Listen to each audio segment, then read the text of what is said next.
வாழ்க வளமுடன். ஓம் நமச்சிவாய. அனைத்து தமிழ் உள்ளங்களுக்கும் வணக்கம். அக்னி கிரகமான சூரிய பகவான் மற்றொரு நெருப்புக்கோளான செவ்வாயின் ஆதிக்கத்தில் உள்ள விருச்சிக ராசியை கடக்கும் சுமார் ஒரு மாத காலத்தையே நாம் கார்த்திகை மாதம் என்றும் விருச்சிக மாதம் என்றும் அழைக்கின்றோம். துலாம் ராசியில் தனது வீரியத்தை தானே குறைத்துக் கொண்ட சூரிய பகவான் மீண்டும் தனது பூரண வீரியத்தை பெற்று வலம் வரும் மாதமே கார்த்திகை மாதம் எனவும் விருச்சிக மாதம் எனவும் கூறுகின்றோம். நிகழும் ஸ்ரீ மங்களகரமான விசுவாசு ஆண்டு நவம்பர் மாதம் 17ஆம் தேதி திங்கள்கிழமை அன்று மகா பிரதோஷம் கூடிய நன்னாளில் துவாதசி திதியில் சித்திரை நட்சத்திரத்தில் பிரீத்தி நாம யோகத்தில் சித்த யோகத்தில் இந்த மகத்தான கார்த்திகை மாதம் பிறக்கின்றது. இம்மாத கிரகநிலை என எடுத்துக்கொண்டால் கார்த்திகை 1ஆம் தேதி 17/11/2025 அன்று கும்பராசியில் சனி பகவான் வக்ர நிவர்த்தி அடைகின்றார். கார்த்திகை மாதம் 2ஆம் தேதி 18/11/2025 அன்று கடகத்தில் குருவின் வக்கரம் நடக்கின்றது. கார்த்திகை மாதம் 11ஆம் தேதி 27/11/2025 அன்று விருச்சிக ராசியில் சுக்கிர பகவானும், கார்த்திகை மாதம் 20ஆம் தேதி 6/12/2025 அன்று தனுசு ராசியில் செவ்வாய் பகவானும், கார்த்திகை மாதம் 20ஆம் தேதி 6/12/2025 அன்று விருச்சிக ராசியில் புதன் பகவானும் பயிற்சியாகின்றனர். இந்த கிரக அமைப்பினால் உங்கள் வாழ்வில் உண்டாகும் சுப மற்றும் அசுப பலன்கள் என்ன என்பதனையும், அசுப பலன் ஏற்படுமாயின் ராசிக்காரர்கள் செய்ய வேண்டிய பரிகாரம் என்ன, வழிபட வேண்டிய தெய்வம் யார் என்பதனை பற்றியும் விரிவாக காண்போம். பிறக்கப் போகும் இம்மாதத்தில் உங்கள் வாழ்வில் வளமும் நலமும் செல்வ செழிப்பும் பெற்று வாழ்வில் உயரிய நிலையை அடைய எல்லாம் வல்ல எம்பெருமானை வேண்டி விரும்பி கேட்டுக்கொள்கிறேன். மீனராசி அன்பர்களே, இம்மாத கிரக நிலைகளை ஆராய்ந்து பார்க்கும் பொழுது மாத தொடக்கத்தில் உங்கள் ராசிநாதன் குரு பஞ்சமஸ்தானத்தில் உச்சம் பெற்று சஞ்சரிக்கிறார். அவரது பார்வை உங்கள் ராசியிலேயே பதிகிறது. ராசிநாதன் ராசியை பார்க்கும் இந்த நேரம் நீங்கள் யோசிக்காது செய்த காரியங்களில் கூட வெற்றி கிடைக்கும். ஏழரை சனியில் விரயச்சனியின் ஆதிக்கமும் நடைபெறுவதால் எதையும் திட்டமிட்டு செய்து வெற்றி காண்பீர்கள். மாதத்தின் தொடக்க நாளிலேயே விரயஸ்தானத்தில் சஞ்சரிக்கும் சனி பகவான் வக்ர நிவர்த்தியாகிறார். எனவே விரயங்கள் கொஞ்சம் கூடுதலாகத்தான் இருக்கும். வீடு கட்டுவது, கட்டிய வீட்டை பழுது பார்ப்பது, அடகு வைத்த நகைகளை மீட்டு கொண்டு வருவது, வீட்டிற்கு தேவையான விலை உயர்ந்த பொருட்கள், மின்சாதன பொருட்களை கொண்டு வருவது போன்றவற்றில் ஈடுபடலாம். ஒரு சிலருக்கு எதிர்பாராத விதத்தில் இடமாற்றம், ஊர் மாற்றம் வந்து சேரும். வாழ்க்கை தேவைகள் படிப்படியாக பூர்த்தியானாலும் மன வருத்தம் இருக்கத்தான் செய்யும். மாத தொடக்கத்தில் உங்கள் ராசிக்கு 5ஆம் இடத்தில் உச்சம் பெற்று சஞ்சரிக்கிறார் குரு பகவான். கார்த்திகை 2ஆம் தேதி முதல் அவர் வக்கரம் பெறுகிறார். உங்கள் ராசிநாதன் குரு வக்கரம் பெறுவது அவ்வளவு நல்லதல்ல. மனக்கவலை அதிகரிக்கும், குடும்ப சுமை கூடும், கொடுக்கல் வாங்கல்களில் ஏமாற்றங்களை சந்திக்க நேரிடும். தொழிலில் பணியாளர்களை நம்பி எதையும் செய்ய இயலாது. உத்தியோகத்தில் மேல் அதிகாரிகளின் கெடுபிடி அதிகரிக்கும். இக்காலத்தில் வியாழக்கிழமை தோறும் விரதம் இருந்து குருவை வழிபடுவது நல்லது. குறிப்பாக யாரையும் நம்பி எந்த பொறுப்பையும் ஒப்படைக்க வேண்டாம். கார்த்திகை 11ஆம் தேதி விருச்சிக ராசிக்கு சுக்கிர பகவான் செல்கின்றார். உங்கள் ராசிக்கு 3 மற்றும் 8 ஆகிய இடங்களுக்கு அதிபதியானவர் சுக்கிர பகவான். அவர் 9ஆம் இடத்திற்கு வரும் இந்த நேரம் உன்னதமான நேரமாகும். பெற்றோர் வழியில் பிரியம் கூடும். அண்ணன் தம்பிகளுக்குள் இருந்த அரசல் புரசல்கள் மாறும். பாக பிரிவினைகள் சுமூகமாக முடியும். பல நாட்களாக எதிர்பார்த்து காத்திருந்த சில காரியங்கள் இப்பொழுது துரிதமாக நடைபெறும். பொது நலத்தில் இருப்பவர்களுக்கு நல்ல பொறுப்புகள் கிடைக்கும். அதிகார வர்க்கத்தினரின் ஆதரவு கை கொடுக்கும். பிள்ளைகளின் வழியில் சுப செய்திகள் உண்டு.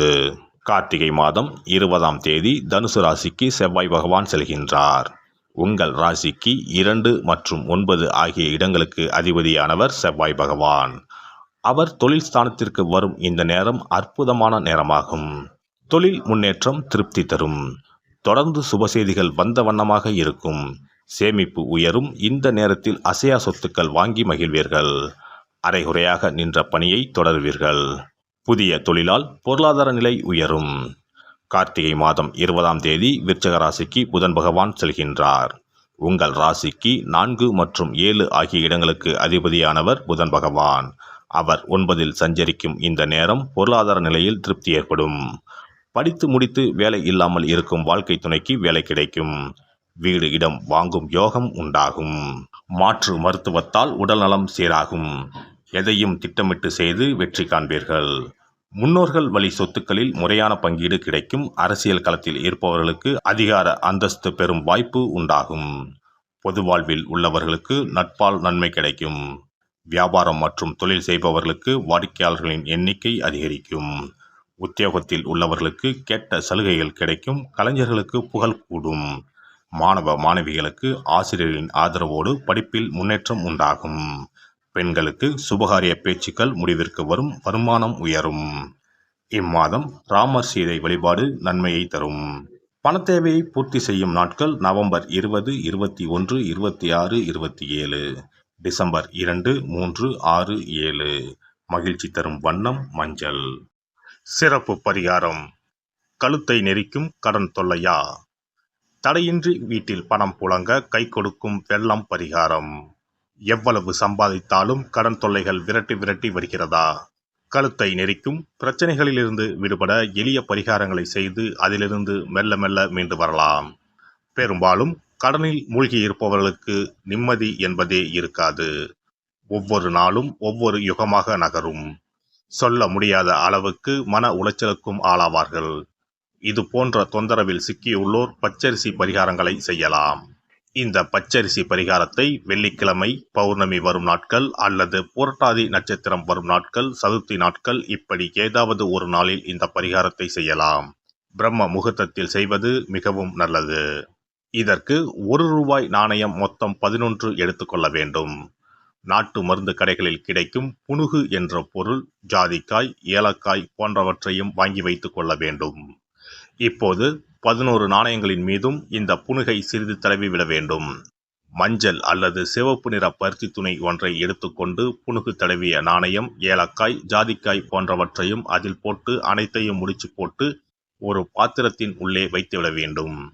இந்த பாத்திரத்தின் மீது பச்சரிசியை கொட்டி மூடிவிட வேண்டும். குடும்பத்தில் அதிக சம்பளம் பெறும் நபர்கள் தூங்கும் இடத்தில் இதனை வைத்துவிட்டால் போதும். 48 நாட்களுக்கு இதனை தொடாமல் இருக்க வேண்டும். 48 நாட்கள் கழித்து பாத்திரத்தில் உள்ள ஏலக்காய், ஜாதிக்காய் ஆகியவற்றை தண்ணீரில் விட்டுவிட வேண்டும்.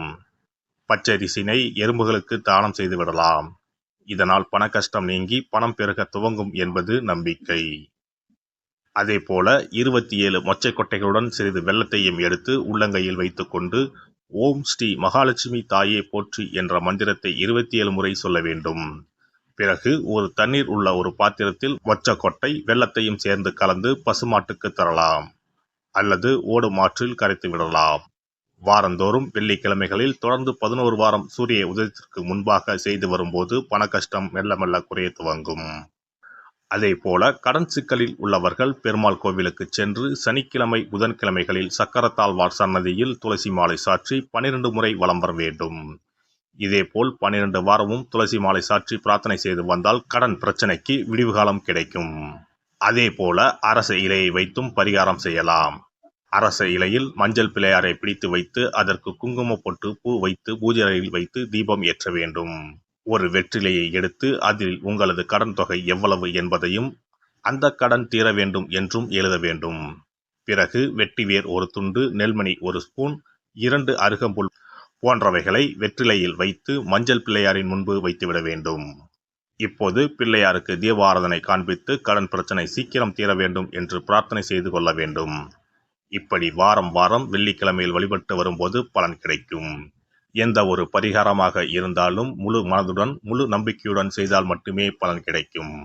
எல்லாம் வல்ல இறையருளால் நீங்களும் உங்கள் அன்பு குடும்பமும் உடல் நலம், நீலாயுள், நிறை செல்வம், உயர் புகழ், மெய்ஞானம் ஓங்கி வாழ்க வளமுடன். இந்த வீடியோ பதிவு உங்களுக்கு பிடித்திருந்தால் லைக் பண்ணுங்க, கமெண்ட் பண்ணுங்க, ஷேர் பண்ணுங்க, மறக்காம சப்ஸ்கிரைப் பண்ணுங்க, பக்கத்துல இருக்கிற பெல் பட்டனை கிளிக் பண்ணுங்க. நன்றி, வணக்கம். ஓம் நமச்சிவாய. சிவாய நம.